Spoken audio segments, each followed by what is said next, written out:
رسول اکرم صلی اللہ علیہ وآلہ وسلم نے فرمایا، قیامت کے دن لوگوں میں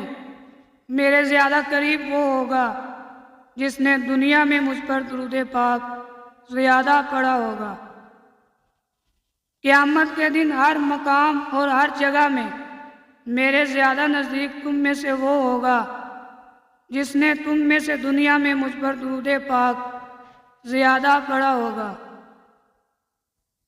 رسول اکرم شفیع اعظم صلی اللہ علیہ وآلہ وسلم نے فرمایا، جس نے مجھ پر ایک مرتبہ درود پاک پڑھا، اللہ تعالیٰ اس پر 10 رحمتیں بھیجتا ہے اور اس کے نامہ اعمال میں 10 نیکیاں لکھتا ہے۔ رسول کریم صلی اللہ علیہ وآلہ وسلم نے فرمایا، جس نے مجھ پر ایک بار درود پاک پڑھا، اللہ تعالیٰ اس پر 10 رحمتیں بھیجتا ہے اور اس کے 10 گناہ مٹا دیتا ہے اور اس کے 10 درجے بلند کر دیتا ہے۔